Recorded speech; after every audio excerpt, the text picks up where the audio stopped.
Olá, amigos e amigas. É um prazer revê-los virtualmente para que nós possamos dar prosseguimento ao programa de atualização do nosso curso de Direito Constitucional, em sua 13ª edição, da GEM do ano 2022, hoje pertinente ao mês de novembro do ano de 2022.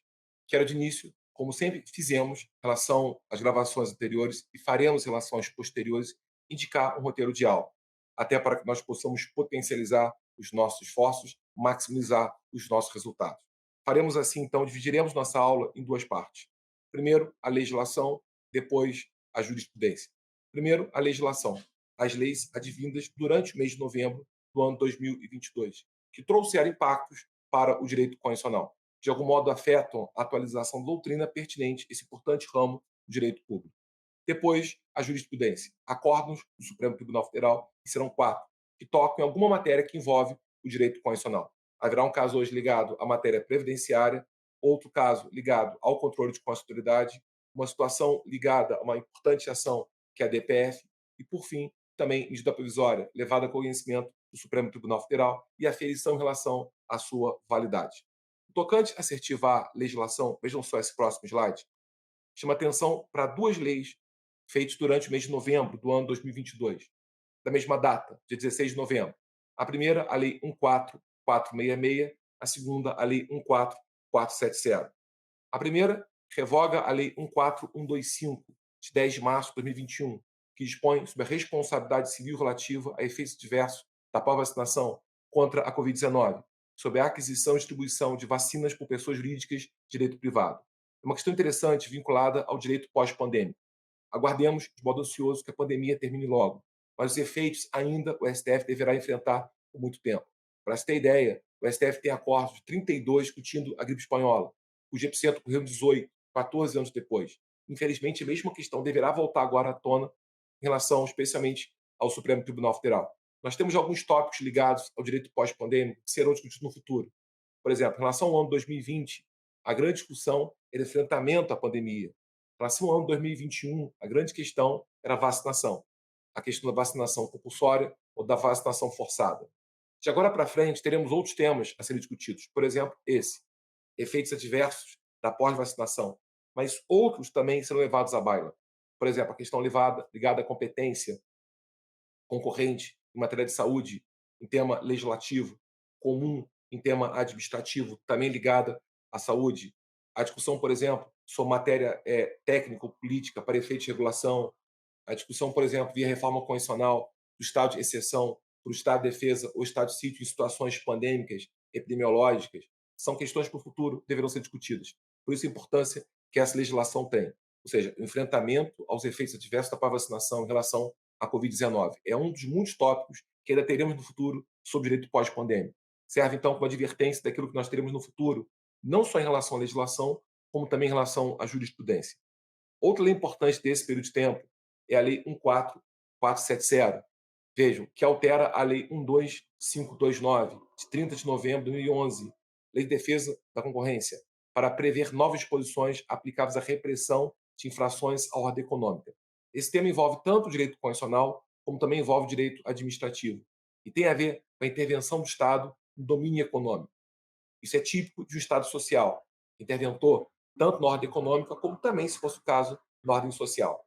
É bom lembrar, quando se fala de intervenção do Estado na ordem econômica, há 4 grandes mecanismos para que ela possa ser feita: fomento público, planejamento, também a exploração de atividade econômica por empresas estatais e a prevenção e repressão ao abuso do poder econômico. Na verdade, aqui essa legislação trata sobre medidas que afetam a livre concorrência, que é princípio da Constituição, não só para efeito de prevenção, como também para efeito de repressão. Então, essa questão se insere no nosso título 8 da Constituição Federal, Ordem Econômica e Financeira, intervenção do Estado nessa ordem, que, repito, é clássica numa Constituição como a nossa, que é social, que não é liberal, que busca de modo contínuo intervenção no Estado, na ordem econômica e na ordem social. Daí é corriqueiro que no Brasil nós tenhamos legislação que discuta essa matéria, a intervenção do Estado na ordem econômica e na ordem social e a prevenção e repressão ao abuso do poder econômico. Portanto, um tocante à legislação durante o mês de novembro do ano 2022, entendo que são as duas principais leis. Uma legislação, que, na verdade, discute a Covid-19 e os efeitos adversos da pós-vacinação, portanto, um tema alusivo ao direito pós-pandêmico. E outro é discutir a intervenção do Estado, o domínio econômico e a lei de defesa da concorrência, levando-se em consideração, é sempre bom lembrar, que livre concorrência é princípio da Constituição, inclusive que informa nossa ordem econômica. No tocante à jurisprudência do Supremo Tribunal Federal, tenho a trazer-lhes 4 acordos. Vejam, primeiro, regime previdenciário. Ação direta de inconstitucionalidade 7198 do Pará, informativo 1074. Enfrentamento à desinformação, matéria eleitoral, ação direta de inconstitucionalidade, medida cautelar 7261 do DF, informativo também 1074. Subsequentemente, no próximo informativo 1075, reintegração de posse, ADPF, tutela provisória 828 do DF, por fim, MP, medida provisória, ação direta de inconstitucionalidade, medida cautelar 7232 do DF. Passemos assertiva a regime previdenciário, ação direta de inconstitucionalidade 7198 do Pará. Aliás, é interessante lembrar que nesse slide eu cito 4 ações diretas de controle de constitucionalidade, que confirma uma premissa da qual parto. Seria a seguinte: a grande ação direta hoje do Supremo Tribunal Federal, do ponto de vista quantitativo, sem dúvida, é a ação direta de inconstitucionalidade. Para se ter ideia, chegamos ao número 7.261, por enquanto. Mas a grande ação direta sobre o ângulo qualitativo no Supremo Tribunal Federal é a DPF. Por exemplo, aqui a DPF 828, mas é inegável, as grandes questões levadas por cognição do Supremo Tribunal Federal, na qualidade da discussão, são em sede de ADPF. Por exemplo, a questão do impeachment em 2018, a questão ligada, por exemplo, à terceirização na administração pública, a vacinação em relação à Covid, agora a desinformação eleitoral. As grandes questões realmente o STF tem enfrentado através de ADPF. A partir dessa linha, então, começa com uma ação direta de inconstitucionalidade de número 7198 do Pará Informativo 1074. Ela discute a Lei Complementar Paraense número 39 do ano 2002, de modo especial no artigo 98A. Houve uma contraposição à Constituição Federal no artigo 40, caput, e também no artigo 40, parágrafo 13.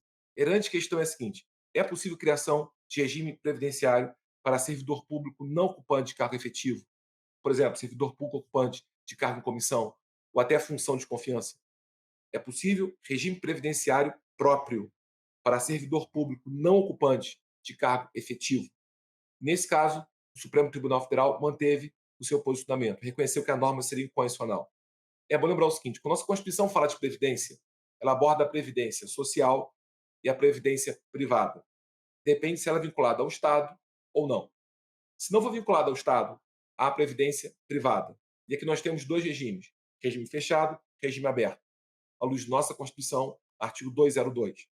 Depende se há restrição ou não no acesso ao regime. Essa matéria não pertence a nós. O que pertence ao direito público é a previdência social, previdência estatal, previdência pública, tanto no artigo 40 como também no artigo 201. Há 2 regimes básicos: o regime próprio e o regime geral. E nesse ponto o STF manteve o seu posicionamento. Qual é? Regime próprio se restringe a servidor público, ocupante de cargo vitalício ou de cargo efetivo. É o que prevê nossa Constituição no artigo 40. Inclusive o caput e o parágrafo 3º. Deveríamos ter servidor público quando ocupasse cargo vitalício, que se restringe a 3 carreiras: Ministério Público, Magistratura e Tribunal de Contas. Ministério Público, artigo 128, parágrafo 5º. Magistratura, artigo 95, inciso 1º. Tribunal de Contas, artigo 73, parágrafo 3º. Ou então, cargo efetivo. Regime geral, ao contrário, se aplica a 4 situações. Agora, sob a ótica do artigo 201 de nossa Constituição. Primeiro, servidor público quando provido em cargo em comissão. Segundo, empregado público. Terceiro, contratado. Fala aqui de contrato temporário que envolva a administração pública. E quarto, trabalhador em geral, que a legislação entenda como beneficiário da Previdência Social. Repare, servidor público provido em cargo em comissão deveria estar submetido a regime geral. A legislação paraense submete esse servidor público a regime próprio, que não é inerente ao cargo em comissão, mas é restrito ao cargo vitalício e ao cargo efetivo. Assim sendo que diz o STF, por não ser servidor público provido em cargo efetivo nem cargo vitalício, por ser servidor público provido em cargo em comissão, deveria se aplicar a ele o regime geral, não regime próprio. A legislação prevê o contrário, então seria inconstitucional. Portanto, por se tratar de uma ação direta de inconstitucionalidade, pedido procedente para reconhecer essa inconstitucionalidade, determinar a aplicação a esse servidor público, encargo em comissão do regime geral, não do regime próprio.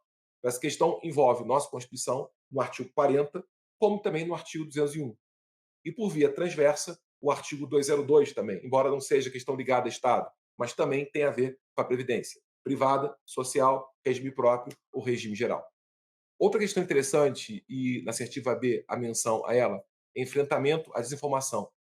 Outra ação direta de inconstitucionalidade, medida cautelar 7261 do DF Mativo 104. Aqui há uma discussão sobre resolução do TSE 23714 de 22, sobre desinformação eleitoral, quando o STF reconheceu que seria condicional essa resolução. Ou seja, o STF entende que a resolução seria válida de enfrentamento à desinformação eleitoral. Reconheceu a sua validade. Portanto, por se tratar de uma ação direta de inconstitucionalidade, declarou o procedente pedido para reconhecer a norma como norma condicional. Nesse caso, não parece tão interessante para o direito constitucional, pelo menos, a discussão de mérito, até porque ela pertence ao direito eleitoral. Me parece aqui importante discutir a questão de forma, que é a seguinte: seria possível uma ação direta de inconstitucionalidade contra a resolução de tribunal, como aqui se deu? Repara, o objeto dessa ação direta é a resolução do TSE. Resolução pode ser objeto de ação direta de inconstitucionalidade ou não.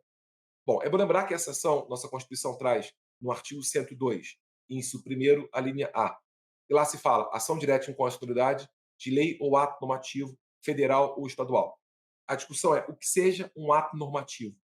Que condições mínimas esse ato normativo deve ter. O Supremo Tribunal Federal tem entendido que esse ato normativo, a princípio, é uma lei em sentido material. É um ato materialmente legislativo. É um ato produzido pelo Poder Executivo ou pelo Poder Judiciário no desempenho atípico da função legislativa. Um bom exemplo de ato normativo do Poder Executivo, que, aliás, inclusive será objeto da assertiva D, seria medida provisória. É uma legislação presidencial. É o desempenho atípico da função legislativa pelo Poder Executivo. Um bom exemplo de ato normativo do Poder Judiciário, justamente, é resolução de tribunal. O tribunal pode ter resolução impugnada através de ação direta de inconstitucionalidade, desde que satisfaça três condições: seja autônoma, seja abstrata e seja genérica. Seja autônoma, não dependa de outra norma, portanto, tem status primário, não possua status secundário ou inferior. Seja abstrata, se aplique a todos os casos. Seja genérica, se aplica a todas as pessoas. O que o STF aqui fez foi dizer o seguinte: na verdade, eu tenho uma resolução de um tribunal que o STF enfrenta para efeito de ação direta em controle de constitucionalidade abstrato como ato normativo. Esse ato normativo é abstrato, que regula primariamente uma situação, é genérico, se aplica a todos os casos ligados à matéria eleitoral para efeito de desinformação ou informação eleitoral, e é, na verdade, genérico, se aplica a todas as pessoas, pelo menos a todos aqueles que possam exercer o direito de votar. Portanto, a norma seria passível de controle de constitucionalidade. Então, ao ter julgado o mérito como improcedente, reconhecer que a norma seria condicional, o STF primeiro ultrapassou uma questão prévia. Pode a resolução ser impugnada através de ação direta ou não? Para concluir que seria possível, então, que ela fosse impugnada. Então, aqui uma questão formal ligada a controle de constitucionalidade abstrato principal de resolução do tribunal, que é possível desde que, e foi o entendimento que o STF teve, a norma seja autônoma, abstrata e genérica. Terceiro acordo importante desse mês, assertiva C, tem a ver com reintegração de posse. A DPF, tutela provisória incidental 828 do DF. E aqui eu acho importante trabalhar com algumas questões. Essa discussão tem a ver com retomada das ações de reintegração de posse suspensa em razão da pandemia. Rediscuto uma questão ligada ao direito pós-pandêmico. Nós trouxemos hoje uma legislação que envolve essa questão, em relação a efeitos diversos da vacinação. Voltamos a discutir direito pós-pandêmico. Uma questão que envolve retomada de ações de reintegração de posse após o epicentro da pandemia do novo coronavírus. Aqui, na verdade, eu tenho uma questão de novo processual a discutir, que é a seguinte: repare que aqui não existe nenhum ato normativo a princípio impugnado. Se discute uma retomada de ações. Então, a questão seria a seguinte: como hoje essa ação se manifesta com a principal ação, suposto estar qualitativo, levada à cognição do Supremo Tribunal Federal? Comecei esse tudo colocando que a principal ação sobre o ângulo quantitativo no STF é a ação direta de inconstitucionalidade. Mas a principal ação sobre o ângulo qualitativo do Supremo Tribunal Federal é a DPF. Como se manifestar isso aqui? Primeiro, é bom lembrar que a DPF tem uma característica básica. prevista na Lei 9882 de 99, no seu artigo 4º, parágrafo 1º. Repito, Lei 9882 de 99, artigo 4º, parágrafo 1º. Chama-se princípio da subsidiariedade. Em outras palavras, a ação é subsidiária. Como diria Nelson Hungria, é um soldado de reserva. E prevê a legislação. É cabível quando outra não for admissível, ou pelo menos outra não for igualmente eficaz. Ou seja, não deve haver ação cabível. Ou se houver ação cabível, não seja uma ação igualmente eficaz. Então, por exemplo, no controle concreto e incidental, não pode haver outro meio igualmente eficaz. Exemplos: recurso extraordinário, mandado de segurança. Recurso extraordinário, é bom lembrar, não tem efeito suspensivo, via de regra. O STF admite, em algumas situações, efeito suspensivo muito raros, quando o recurso já tem um tribunal a qual admitido, o recorrente se dirige ao tribunal adquém, postule liminar e obtenha liminar para dar ao recurso efeito suspensivo, convenhamos, é uma situação extremamente excepcional. Então, não tem efeito suspensivo, pode ser caso de DPF, caso o preceito vier a ser fundamental. Outra hipótese, mandado de segurança.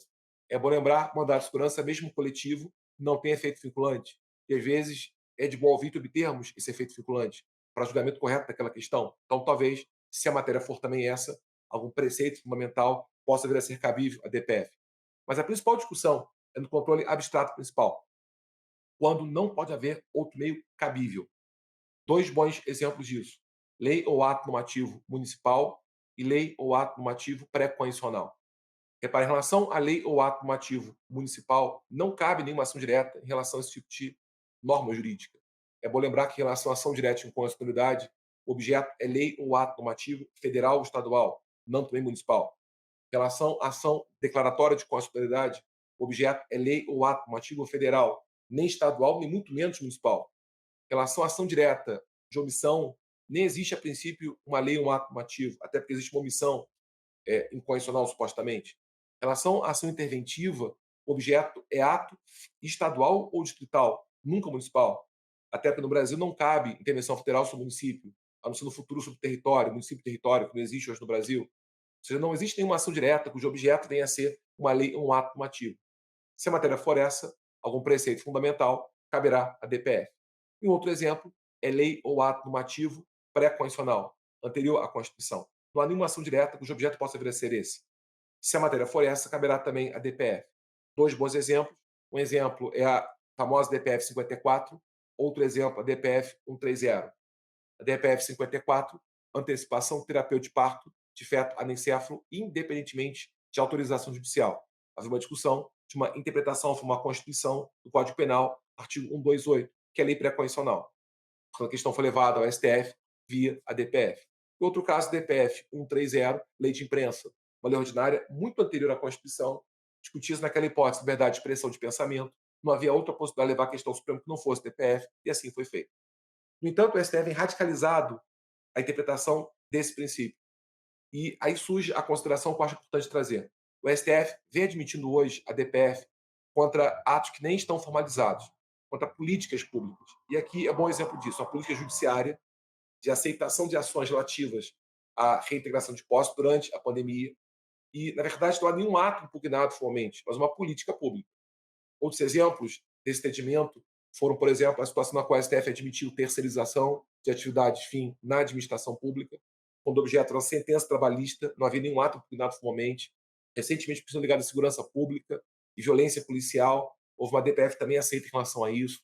Ou seja, a tendência atual é de aceitação de ADPFs contra sequer atos formalizados, contra políticas do Estado, inclusive políticas judiciárias, como aqui aconteceu, que demonstra que hoje o STF tem um desequilíbrio no acesso a ele, em termos de controle de constitucionalidade. Veja, em relação ao controle concreto incidental, o acesso é dificultado, até por filtros processuais muito claros.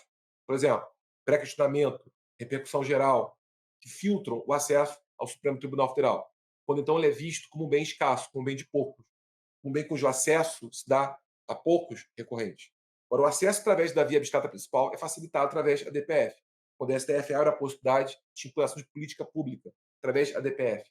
Então, aqui fica só uma demonstração de um caso, além de outros, daquilo que eu havia colocado anteriormente. A principal ação hoje no Supremo Tribunal Federal, do ponto de vista qualitativo, é a DPF. E o que o STF admite o uso dela contra políticas públicas, não contra atos formalizados do poder público. E hoje o acesso à corte via DPF tem sido facilitado, porque a ampliação, e aí é questionável até que ponto é aquilo que a lei prevê desse princípio, se no qual a ação é subsidiária, é muito claro. A ação realmente hoje não é mais tão subsidiária assim. É uma ação que foi criada no passado para suprir a inexistência do controle de constitucionalidade. Hoje ela é vista como uma ação que supre a deficiência do controle de constitucionalidade. Tem uma outra concepção sobre essa ação. Ela não é mais manejada para suprir a inexistência. É hoje usada para suprir a deficiência desse controle abstrato principal. E um outro caso importante também, durante o mês de novembro de 2022, a assertiva tem a ver com medida provisória. E vejam, ação direta de inconstitucionalidade, medida cautelar 7232 do DF. A questão, na verdade, envolve recursos destinados à promoção de cultura e eventos, impugnação de medida provisória. Aqui nós temos duas questões também formais importantes a discutir. Primeiro, é possível que MP venha a ser objeto de ação direta de inconstitucionalidade enquanto não for convertido em lei? E segundo, nesse acórdão houve menção ao chamado efeito repristinatório, que não é repristinação. O que quer dizer isso? Efeito repristinatório. Primeira consideração: MP pode ser alvo de ADI? Pode. Nunca houve restrição a isso. Até porque havia colocado que nossa Constituição há menção a ato normativo. Via de regra, esse ato normativo, nossa Constituição numera de modo exemplificativo no artigo 5.9. E no artigo 5.9 há menção, em sede de exemplos, a 7 espécies normativas. Emendas à Constituição, leis complementares, leis ordinárias, leis delegadas, medidas provisórias, decretos legislativos e resoluções. Então, a citação no artigo 5.9, inciso 5º de nossa Constituição, é espécie normativa, é passivo de controle abstrato principal. Só tem um detalhe: se durante a tramitação dessa ação direta for convertida em lei, tem que se saber se a conversão em lei importa modificação substancial ou não. Se houver modificação substancial, extingue-se o processo, sem resolução de mérito. Até porque, repare, o que se impugna é a norma, não a forma dela. Mesmo que a forma continue sendo MP, a norma passou a ser outra. Se a impugnação teórica e a norma é diferente, não tem como prosperar. Então, extingue-se o processo sem resolução de mérito. Agora, se for convertido em lei sem modificação substancial, basta a parte demandante aditar a petição inicial, informando ao Supremo Tribunal Federal a conversão em lei, até para provar que não há modificação substancial, que ele irá tramitar mesmo assim. Repito, o STF não julga a forma dada, o STF julga a norma consignada. Se for a mesma norma, mesmo quanto à forma de lei, não de MP, basta então ao demandante, é ônus dele, provar a conversão em lei, sem modificação substancial, requerer que ele prossiga o processo e até que se julgue o mérito. Então, é possível impugnação de MP, nesse caso, inclusive, era a MP 1135 de 22, inclusive, nesse caso, o STF reconheceu que seria incondicional. Nesse caso, até houve pedido procedente julgado. Mas o fato é que seria possível impugnar a MP enquanto for MP, quando não houver conversão dela em lei? É. Desde que, uma vez convertida em lei, durante o processo, haja aditamento da petição inicial, se inclua o texto e se prove que não há modificação substancial. Agora, uma questão interessante seria a seguinte: nesse acordo houve menção a efeito repristinatório. O que é isso? Nesse ponto, é bom lembrar, no direito alemão, que eu vou afirmar agora, chama-se uma técnica de decisão. No direito espanhol, chama-se uma decisão de calibragem. No direito italiano, chama-se uma decisão manipulativa, decisão interpretativa ou decisão criativa. O que é isso? Em algumas situações, o efeito ex tunc de um acórdão que reconheça a norma como condicional é inconcebível com o caso concreto. Gera consequências anacronas. Por exemplo, digamos que eu tenho uma lei tributária de 89. O STF declara essa lei tributária hoje incondicional. Como que eu vou justificar para um leigo que essa lei nunca operou efeito jurídico? Se ele pagou tributo, tem 3 anos. E mais, se não relativizar esse efeito, eu quebro a fazenda pública. Porque se norma é inconstitucional e criou um tributo, o tributo passou a ser indevido. Se é indevido, tem que ser repetido. Garanto, não há recurso financeiro suficiente na União, no Estado ou no DF para repetir tamanha cobrança. Na Alemanha primeiro, depois na Espanha, subsequentemente na Itália e depois o Brasil, entendeu? Então, seria necessária a criação de técnicas, que seriam modos de decidir nas ações diretas. Queriam atenuar, flexibilizar, mitigar esse rigor, para melhor adequar a decisão ao caso concreto.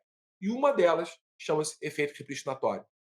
Esse efeito repristinatório, seu afastamento está previsto na Lei 9868 de 99, artigo 11, parágrafo 2º, parte final. Vejam, não é técnica de decisão o próprio efeito. A técnica seria o afastamento dele. A técnica chama-se afastamento do efeito repristinatório. Lei 9868, de 99, artigo 11, parágrafo 2º. E nesse ponto é importante fazer uma separação entre repristinação e efeito repristinatório. Repristinação é prevista pela introdução às normas do direito brasileiro, artigo 2º. Lá se fala que na repristinação, a retomada de vigência de uma norma pela revogação da norma revogadora. O conceito basicamente é esse: retomada de vigência de uma norma pela revogação da norma revogadora. Então, suponhamos que temos a norma A. A norma A depois revogada pela norma B. Só que depois a B se revoga pela C. A pergunta é: norma A volta a ter vigência? Isso é repristinação. Prevê, então, a lei de introdução. Volta. Se a norma C for expressa. Se houver menção expressa na norma C. Isso é repristinação. Diferentemente, efeito repristinatório se conceitua de acordo com a Lei 9868/99, no artigo 11, parágrafo 2º, parte final, no tocante ao seu afastamento, como retomada de vigência de uma norma supostamente por outra revogada, declarada inconstitucional. Repito, retomada de vigência de uma norma supostamente por outra revogada, declarada inconstitucional. Então, vejam, aquilo que nós temos seria o seguinte: norma A. Depois surge a norma B, que supostamente revoga a norma A. Por que supostamente? Porque depois se declara a norma B inconstitucional. A pergunta é: a norma A volta a ter vigência? Volta. E volta de modo automático. Se não for dito nada, passa a ter novamente vigência. Não terá se não a B for expresso ou afastar esse efeito. Por isso, na verdade, a técnica não é o próprio efeito. O efeito é o efeito colateral do reconhecimento de que uma norma seria inconstitucional.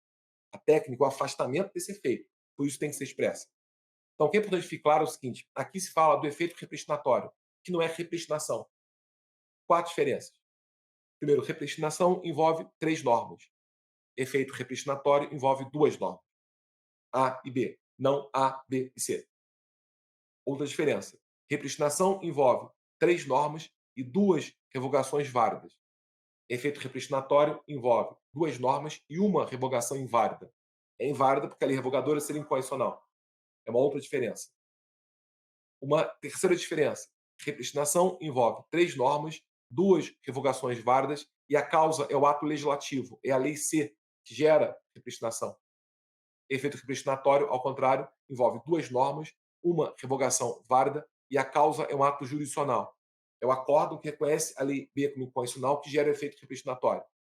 E há uma quarta diferença: repristinação envolve 3 normas, 2 revogações válidas, é causada por um ato legislativo e tem que ser expressa. Se não houver menção expressa, ela não acontece. Efeito repristinatório envolve 2 normas, uma revogação válida, a causa é um ato jurisdicional e, na verdade, é automática. Basta que você conheça a lei constitucional que automaticamente esse efeito se produz. Para que possa se afastar, tem que haver previsão expressa no acordo do seu afastamento, é que não houve, que você conheceu que esse efeito acontecia. Em relação a esse caso concreto, me parece importante 2 considerações. Primeira, é possível impugnação de MP através de ação direta de inconstitucionalidade, mesmo não convertida em lei. Quando for convertida em lei, deve-se editar a petição inicial para incluir o texto novo e demonstrar que não houve modificação dele substancial, até porque, se houver, extingue-se o processo sem resolução de mérito. E, segundo, nesse caso, afirmou-se o efeito repristinatório. Para que fosse afastado, deveria o acordo ter sido expresso em relação a esse afastamento, e não foi. Então, de fato, aconteceu esse efeito repristinatório. Aqui, então, reconheceu-se a inconstitucionalidade da MP 1135 do ano 2022. Enfim, amigas e amigos, eu acho que são as principais considerações nossas durante o mês de novembro do ano 2022. Considerações que envolvem legislação, mas também que envolvem jurisprudência, com destaque especial para o controle abstrato principal. Quero despedir-me e convidar vocês para o próximo mês, para que nós possamos, tão logo tenhamos acordos do STF publicados, verificar questões novas que impactam o direito constitucional, que influenciam nossa edição do curso de Direito Constitucional, 13ª edição do ano 2022, editora Atlas Gen. Muito obrigado, até lá então, até a próxima, quando voltaremos então discutindo tanto legislação como também jurisprudência. Forte abraço.